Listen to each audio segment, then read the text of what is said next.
વાલાઓ, પ્રભુ ઈસુના નામમાં પ્રેમી સલામ.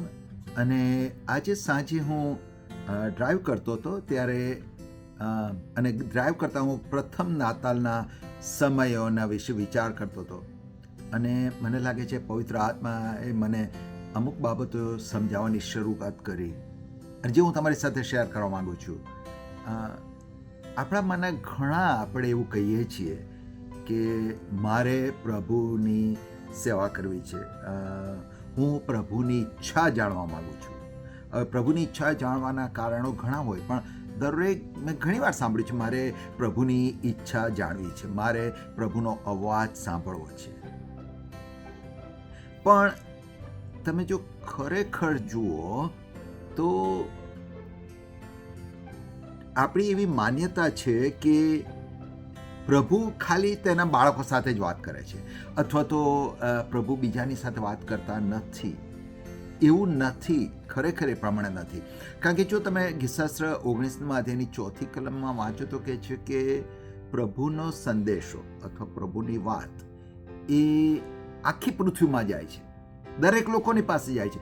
ત્યાં એવું નથી લખેલું કે યહૂદી કે જે યહૂદી નથી તે જે પ્રભુને ઓળખે છે કે જે વિદેશી છે, બધાની પાસે જાય છે.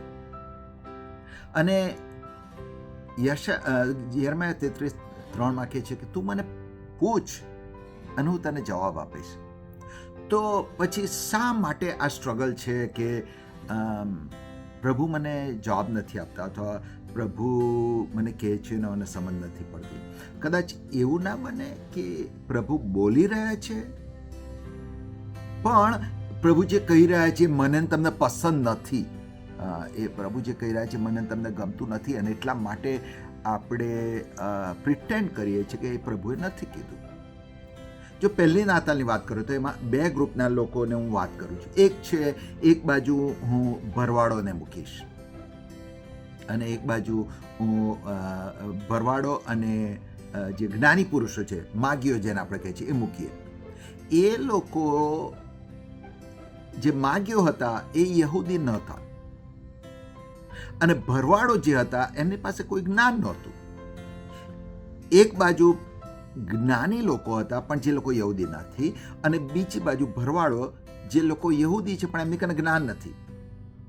પણ પ્રભુનો સંદેશો બંનેની પાસે જાય છે અને જ્ઞાનીઓ એ તારાને લઈ અને પ્રભુ સુધી પહોંચે છે અને માગીઓ દૂતો જે કહે છે સાંભળીને પ્રભુ પાસે પહોંચે છે. યહૂદી લોકો તરીકે એ લોકો કાયમ મસીહાની રાહ જોતા હતા અને જ્ઞાનીઓ પોતાના જ્ઞાન પ્રમાણે મસીહાની રાહ જોતા હતા. અને પ્રભુ જ્યારે બોલતા હતા ત્યારે એ લોકોએ સાંભળ્યું. બીજે ગ્રુપમાં જોઈએ તો હેરોદ રાજા અને શાસ્ત્રીઓ અને ફરોશીઓ અને જ્ઞાનીઓ, ધર્મ લેખો સમજાવનારાઓ, એ લોકોને પણ ખબર પડી, હેરોદ રાજાને ખબર પડી કે યહૂદીઓનો રાજા જન્મ્યો છે, અને શાસ્ત્રીઓ અને ફરોશીઓને ખબર પડી કે બેથલેહમમાં યહૂદીઓના રાજાનો જન્મ થવાનો છે. પણ એમાંથી કોઈ પ્રભુ ઈસુને જોવા જતા નથી. એ લોકો પણ અપેક્ષા રાખતા હતા કે પ્રભુ અમને જણાવે, અને પ્રભુએ જણાવ્યું. હેરોદને પણ જણાવ્યું અને પ્રભુએ શાસ્ત્રીઓ ફરોશીઓને પણ જણાવ્યું. પણ એ લોકો પ્રભુનો સંદેશો સાંભળવા તૈયાર નથી.